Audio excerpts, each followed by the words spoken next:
क्या आपने कभी सोचा है कि सिर्फ दिमाग ही नहीं, दिल से सोचने वाले लोग भी अपनी जिंदगी में ज्यादा सफल होते हैं?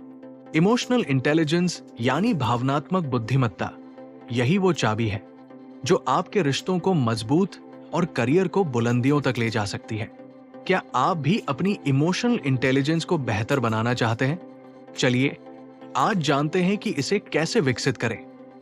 इमोशनल इंटेलिजेंस का मतलब है अपनी और दूसरों की भावनाओं को पहचानना, समझना और सही तरीके से उनका प्रबंधन करना। जब हम अपनी भावनाओं को सही तरीके से समझते हैं तो हम न केवल खुद को बेहतर महसूस करते हैं, बल्कि अपने रिश्तों और कार्यक्षेत्र में भी बेहतर प्रदर्शन कर पाते हैं। तो अगर आप सोच रहे हैं कि ये कैसे आपके जीवन को बदल सकता है, तो जवाब है बेहतर समझ और संवाद। सबसे पहला कदम है खुद को जानना। जब आप अपनी भावनाओं को पहचानने लगते हैं तो आप अपने भीतर चल रहे मानसिक संघर्ष को समझ सकते हैं। उदाहरण के लिए, जब आप गुस्से में होते हैं तो आप खुद से सवाल करें, क्यों? इस सवाल का जवाब ढूंढने से आपको अपनी इमोशनल प्रतिक्रियाओं पर कंट्रोल मिलेगा और आप अपनी भावनाओं को बेहतर तरीके से समझ पाएंगे। ये पहला कदम आपको अपने जीवन में बदलाव लाने की दिशा में मदद करेगा। एम्पैथी यानी दूसरों की भावनाओं को समझने की क्षमता। जब आप किसी से बात करते हैं तो सिर्फ उनके शब्दों पर न जाएं, उनके चेहरे के हाव भाव, शरीर की भाषा और आवाज में बदलाव को समझने की कोशिश करें। यह आपके रिश्तों को गहरा बनाएगा और लोगों के साथ मजबूत संबंध स्थापित करने में मदद करेगा। एम्पैथी वो ताकत है जो आपके साथ के लोगों को आपसे जुड़ने में मदद करती है। हम सभी के साथ ऐसा होता है कि कभी गुस्सा आता है, कभी डर लगता है, लेकिन इन भावनाओं को कैसे संभालें, ये सीखना जरूरी है।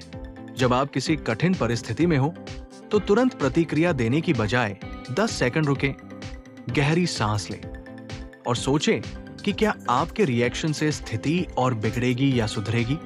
इस छोटी सी आदत से आप अपनी इमोशनल बुद्धिमत्ता को बढ़ा सकते हैं। कभी कभी हम अपने विचार और भावनाएं सही तरीके से नहीं व्यक्त कर पाते, जिससे लोग गलत समझ बैठते हैं।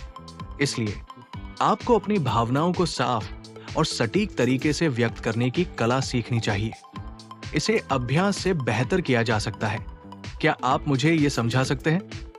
ये सवाल पूछने से आपको स्थिति को समझने में मदद मिलती है और किसी को भी गुस्से में आने से बचा सकते हैं। हमेशा ध्यान रखें कि हर व्यक्ति की अपनी अलग सोच और भावना होती है। जब आप किसी से फीडबैक लें तो उसे नकारात्मक रूप से न लें, बल्कि यह आपके सुधार की दिशा में एक कदम और बढ़ने का मौका है। अपने आसपास के लोगों से उनके विचार और राय लें, जिससे आप जान सकेंगे कि आपके व्यवहार में कहां सुधार की आवश्यकता है। रोजाना 5 मिनट निकालें और सोचें कि दिन भर में आपने किस भावना को महसूस किया। क्या आप गुस्से में थे? क्या आप खुश थे? इस पर ध्यान देकर अगले दिन अपनी भावनाओं को बेहतर तरीके से मैनेज करने की कोशिश करें। इस अभ्यास से धीरे धीरे आपकी इमोशनल इंटेलिजेंस मजबूत होगी। इमोशनल इंटेलिजेंस सिर्फ एक कौशल नहीं है, ये जीवन जीने का तरीका है। यह आपको न सिर्फ अपनी समस्याओं का सामना करने में मदद करता है, बल्कि रिश्तों में भी सुधार लाता है। तो दोस्तों, अगर आप चाहते हैं कि आपके जीवन में सकारात्मक बदलाव आए, तो इसे अपनी आदतों में शामिल करें। ये आसान नहीं है, लेकिन अगर आप इसके लिए पूरी मेहनत करेंगे तो ये आपको सफलता की नई ऊंचाइयों तक पहुंचा सकता है। अगर आपको ये वीडियो पसंद आई हो तो लाइक करना न भूलें और इसे अपने दोस्तों के साथ शेयर करें। साथ ही डिस्क्रिप्शन में दिए गए लिंक को चेक करें, जहां आपको मेरे दूसरे चैनलों के लिंक मिलेंगे, जिनसे आप और भी बेहतरीन कंटेंट का लाभ उठा सकते हैं। और हाँ, इस चैनल को सब्सक्राइब करना न भूलें, ताकि आपसे कोई भी प्रेरणादायक और मददगार वीडियो मिस ना हो। मिलते हैं अगले वीडियो में। तब तक खुश रहें, सीखते रहें और अपने जीवन को बेहतर बनाते रहें।